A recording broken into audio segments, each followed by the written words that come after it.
Welcome back to the channel.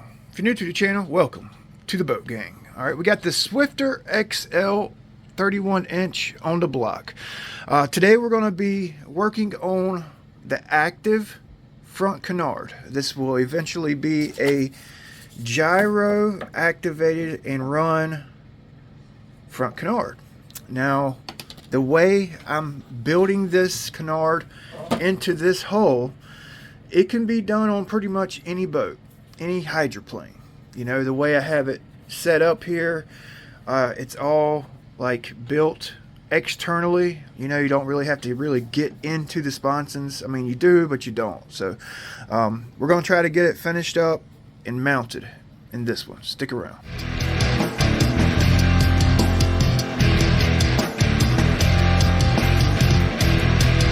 In the last video, we actually kind of like did a proof of concept. We had it working, as you guys see right now. Okay, so I know it's going to work. All right, so now we need to figure out how we're going to actually get this this pin secured in the hull. This needs to be removable. We're actually going to make it spring loaded here.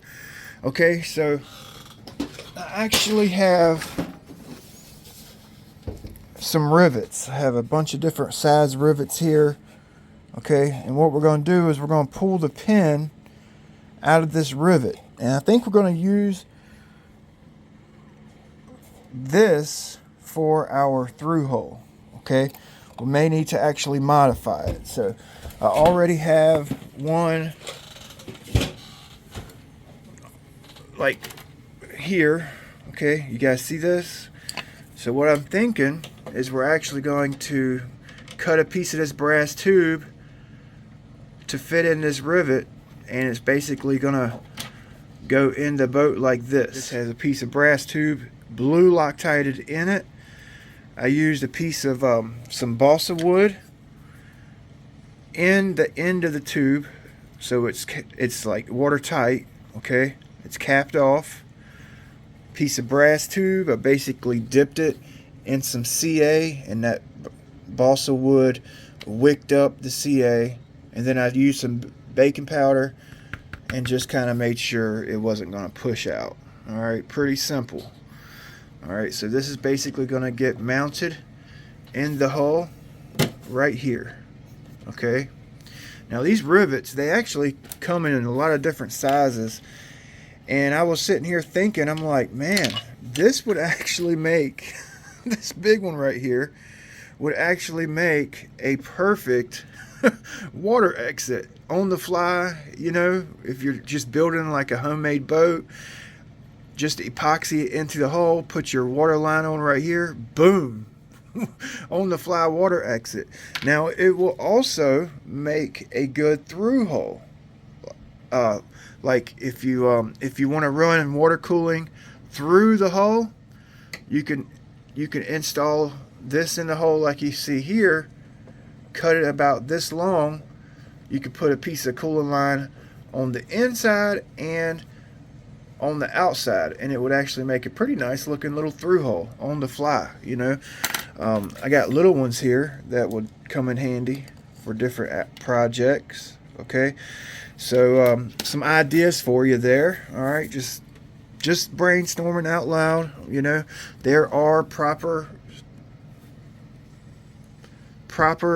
you know, products you can get to do this with, but I like to make things on my own using what I have. Okay, so we're going to epoxy these right here. Basically going to put this carbon fiber rod in there to make sure that they're lined up with one another. Okay, and that actually looks pretty clean. It's a clean looking through hole. It's light, it's not that heavy.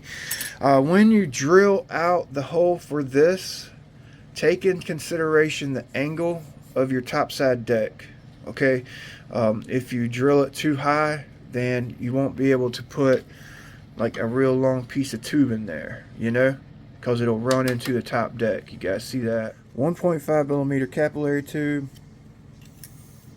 0.9. It's actually it's a 0.063 music wire is what we're going to end up using.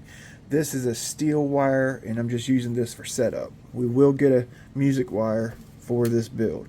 So capillary tube, it has a hole in it, and you can run your music wire through it. Okay, you guys see that? Loctite it in there, and you have a nice stiff rod for your servo. This will actually go to the servo. It won't bend. Okay, the capillary tube is pretty stiff. And then going to the Canard, the wing will have this nice flimsy wire, music wire, that will, it'll be perfect. It'll be perfect. I drilled my hole at a real hard angle. I put it about as hard an angle as you could possibly put on it. So I have a slight bend in my through hole tube here, and it's going to get mounted in the hole something like this. Okay, it'll get mounted in the hole something like that. It'll get sanded flush and painted over, so all you'll see coming through the hole is this wire. Okay, so I think I'm just going to use some 15-minute Bob Smith. Gonna epoxy it in. All right, so I got my through holes in. Okay, I got my carbon fiber rod, which, by the way, I put a little bit of oil on just in case I got epoxy in this through hole. I put a piece of silicone tube over my rod. Okay, this silicone tube is going to get stretched and compressed here, so I can put my rod in, and this silicone tube will actually put pressure on these through hole mounts. Okay, so that I know for a fact they're flush. Put that one in. Yeah, there we go. So that's actually putting pressure like out, so that they're flush mounted.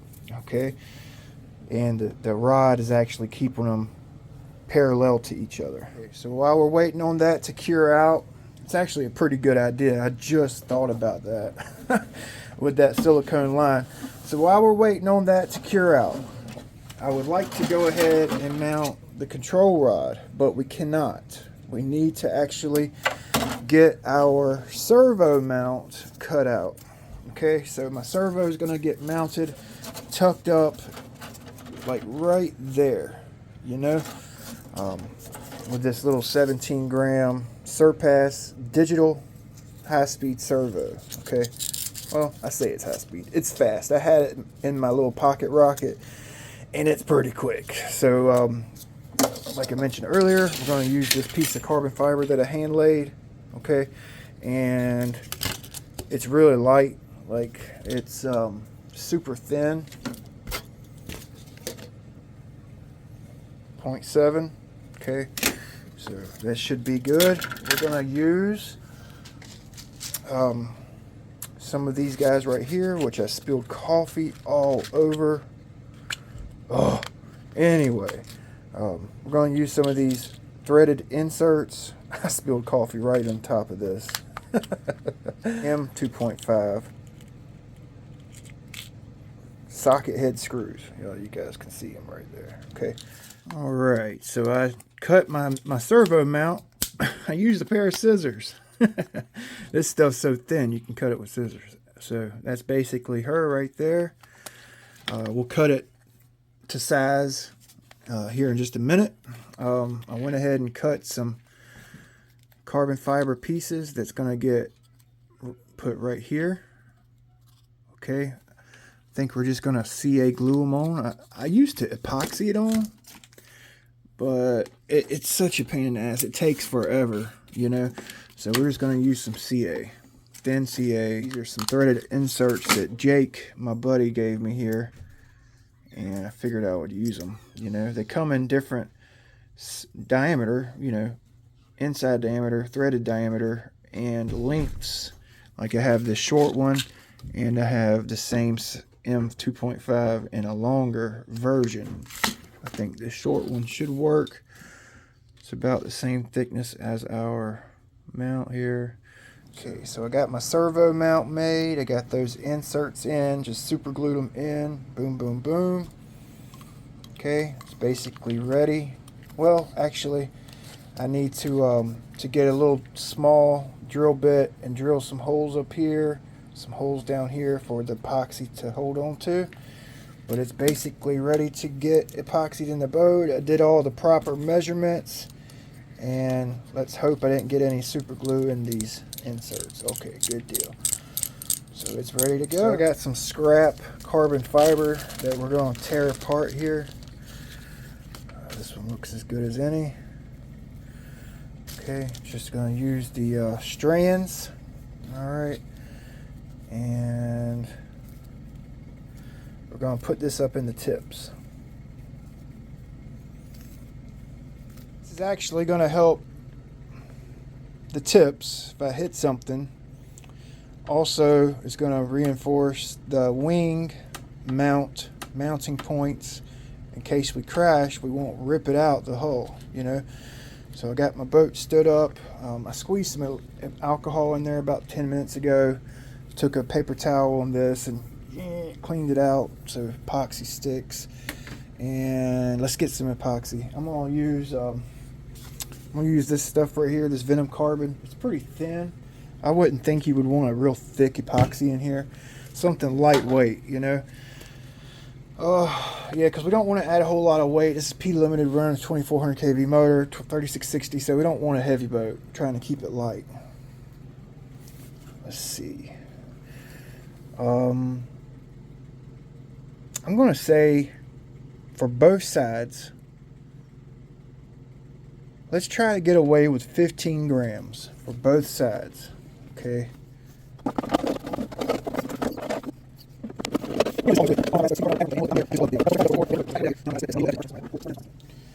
I'm going to put this carbon fiber in my bowl, what's left of this resin. Okay.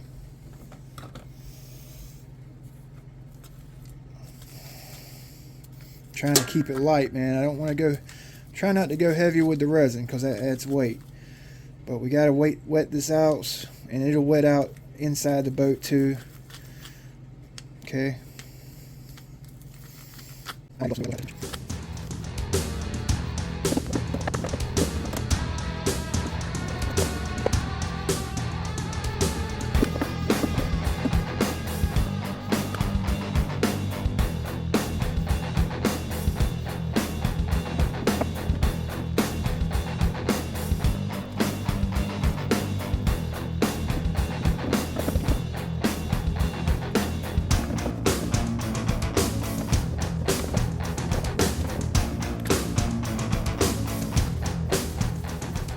I don't know if you guys are going to be able to see. I got the light on my camera, and I got it zoomed in. Got it up against the light here. Yep, that should do it. So that's 15 grams of epoxy. Only 15 grams of epoxy. And all the mat that you guys seen, all the strands. So I basically kind of built it up in the tip, and I tried to like pull it up onto this little section here where my wing's gonna be, like that, you know. I got some coming up here, I got some right here, so that should be good. I'm gonna give that tomorrow. We'll start back tomorrow. On my carbon fiber, the tips are cured out, the through holes are cured, and we got the servo mount installed in the boat. Okay, turned out pretty good. I kind of tacked it. I mean, I probably don't need to. Yeah, it's good. It's good. I did it last night. I was like, you know what, I'm gonna go ahead and put that in so it can be cured out today, and we can go ahead and run the controls. So I've got my servo here. I've got a connector which I actually need to drill out for the capillary tube. So I need to find a bit. I'm going to drill this out, that hole, and put it on the servo, throw the servo in the boat. And what I like to do when I drill a connector, I just drill one side and then I spin it around and I do the other side, so you don't like get off, you know what I'm saying? Just kind of a rule of thumb I always follow. So I now have the hole drilled for my capillary tube. I went ahead and put a washer another washer, and then I blue Loctited the nut on. Had to remount the hole on this a little bit, so that should work. Okay, so I'm gonna go ahead and get this in. Actually, I'm gonna go ahead and hook it up to my my airplane receiver, because that's what I use for servo testing. Okay, let's go ahead and zero it out. Okay, so like that. Oh, wrong battery. Okay, so we get that on. Just plug in my servo.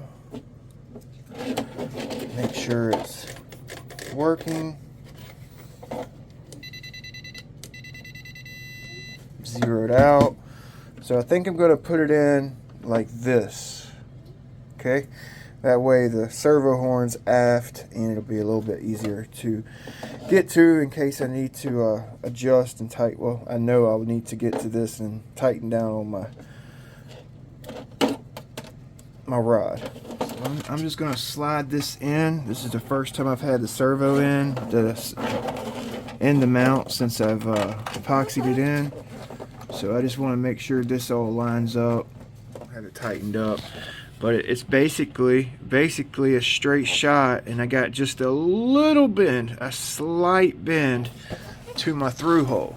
You know, this brass tube, I kind of grinded, you know, my angle off on it, so I don't have a whole lot of work to do. Once it's in the boat, I can just kind of knock some of this off, flush sand it, and it will go right to the wing, no problem, easy peasy. Okay, so we're gonna, it looks good, it looks really good. So this is a capillary tube with the brass tube over it, and it's real nice and tight fitting, you know, so it's waterproof. Done. Okay, so there's something I wanted to show you, something I did, because this capillary tube, it don't bend, it don't like to bend. Hold on. So I figured this is worth mentioning here. This is a trick I've done in the past. So see, I got my slight bend right here, very minute bend. Okay, so what I did, I took my pipe cutter here. You see that line? I just cut half of the pipe, like just scribed it. So what I did was I put this on there, I tightened it up real tight, and just did a half a turn. Okay, and what that did is it actually made a stop for my capillary tube. It stops dead nuts on that little scribed spot. So my capillary tube, so I know where to put it, so I can like run it up there, I know where it stops, and it won't go onto this bend right here and bind up, you know. So it's nice and smooth. I know where it's at in the tube, okay, and it's nice and tight, it's waterproof. So we're about to epoxy it in the hole. Basically, I'm basically just gonna epoxy it with some 30-minute Bob Smith right here at the through hole. We're gonna finish it and sand it later. So what we'll do is we'll go ahead and put it in. Go ahead and put some epoxy on it now while it's halfway in. I'm gonna put the end of my capillary tube in my servo mount. That's gonna kind of hold it in place and line everything up. Okay, once it's cured out, I'm actually going to take a piece of this seam and part mounting tape, and we're going to reinforce it. Okay, so it's basically going to be like this, right? So I'm going to take a piece of this tape,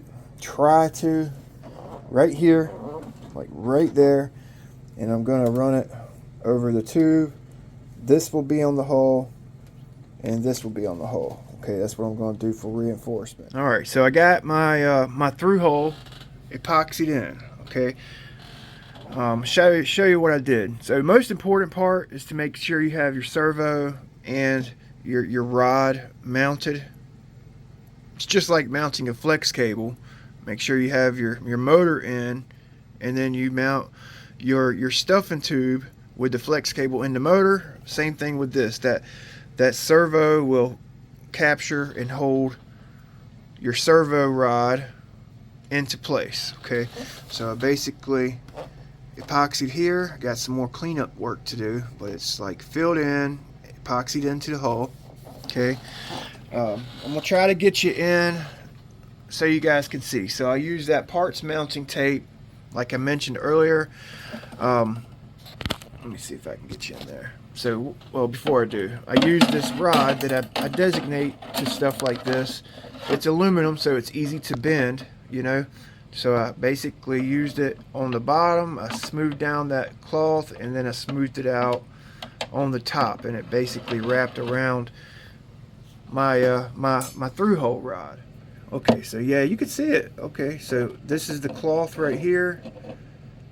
It wraps around the rod, and then I have it flat on the side of the sponson. Okay, like I said, I put some thickened epoxy like right in here, built it up so whenever I put the cloth over it, it would kind of be captured in fiberglass and thickened epoxy. Okay, so that should hold it in place. All right, so we're gonna go ahead and wrap this up. I want to get it installed so you guys can see it working.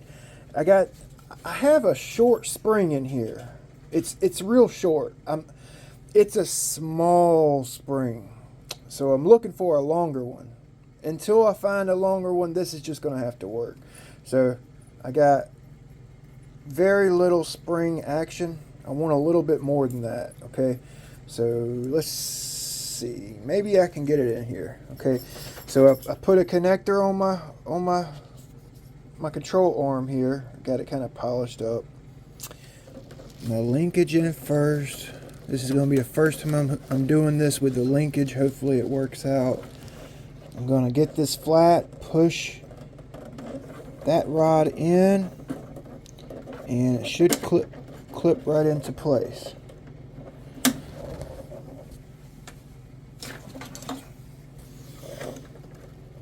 And if I need to, if it don't want to unclip and I need to get it off, I can just cut the carbon fiber rod. I got a bunch of it, and just put a new one in there. You know. Okay. Oh, it feels like it's. Oh, I got that hooked up. So let's go ahead. I'm gonna go ahead and tighten down on the control arm and this one back here and get the little ESC. I may need to make some tweaks here and there, but this is it. This is how it's gonna be all said and done. Okay, I got the same connector right here as I do on the inside. Okay, I just drilled that one out. I think I'm gonna run the connector in case the wing breaks off. It won't fly off and we lose it. Now this is balsa. It does float. I've already tested it. Man, that's pretty. That is pretty, you guys. Oh, that's gorgeous. Look how tight everything is. I got a little bit of play, but that's actually in that connector right there and in the servo. So I don't think that's really going to make any difference. I mean, I'm moving it. When we're underway, I doubt it's going to. I doubt it. Yeah. When wind's hitting it, that's all it's going to move right there. So that's good. When the boat starts to lift up, boom, boom. We're going to run it on a gyro. We're going to mix it. We're going to try every way under the moon. We'll manually run it. And it's going to be a fun test. You know, we're going to play around with the rear wings. I just got this piece here carbon fibered in. We're about to start shaping that up and get that wing made. But like I said, you could pretty much install this setup on any hydroplane. Hell, a catamaran if you wanted to. Pretty simple. I got to everything from the outside. These rivets that I installed with the brass tube, that is my shim. I don't know. I don't really like this big gap over here. So well, I still need to seal this side of my wing. Okay, I still need to paint the boat. 4 to 6 layers of paint and clear coat. That's gonna close the gap. Okay, that'll close the gap a little bit. So what I'll do is I'll just seal this side. In my final assembly, I'll put 1 shim, maybe 2 washers right here. That will split the difference on the 2 sides. Okay, so it's actually perfect. When it's all said and done, painted, yeah, that's gonna be perfect. Yeah, boy. Say I flip the boat. This is carbon fiber. This wing ain't gonna break. It's stiff. It's stiff. Say I flip the boat. There has to be a weak point. Okay, the wing is not my weak point. The hull is not my weak point because we reinforced it. This carbon fiber 2.5 is the weak point. I did that so it will break. I could have run a brass tube. I could have run a stainless steel rod. This is the weak point. Like the H1 guys, the full-size boats, like if they run through somebody else's rooster tail, the rooster tail, the thrust from the other boat has actually blew these front canards off their boats. So there has to be a weak point, and I didn't want the weak point to be the hull. The wings, it's definitely not weak. That is beautiful. That's beautiful. So hopefully this little build helped you guys out, maybe give you some ideas for your boat. It was a fun project. It was tedious. It was time consuming. A lot of work went into this. A lot of thought, but it works, as you can see, and it works beautifully. Upside down wing design. Okay, and in the back we'll have a regular wing design, so the back gets lifted, the front gets pushed down when it needs to be pushed down. She's gonna fly, boys. Golly, that's beautiful. Probably won't need that much, but we got it if we want it, you know. Oh, that's beautiful. Yep, everything's nice and tight in here. Like I said, I reinforced this tube right here with that fiberglass, and the wing weighs about 25 grams, 15 grams of epoxy, so 15, just say 20 with the carbon fiber, 20, that's 45. Let's see, the servo's 20, so that's 45, 50, 65, about 70 grams of extra weight that I added doing this. 60 to 70 grams, give or take, you know what I'm saying? That's not too bad. I was really conscious with the amount of epoxy I used. I tried to go as light as I could. I sanded all the epoxy off of this. Basically, it's just carbon fiber and balsa. Really light, really thin carbon fiber here, light tack in. I mean, it should be ironclad. It should last a long time. It works. So hopefully you guys enjoyed it. We'll see you guys next time. Like, comment, subscribe. Big B with Ironclad RC.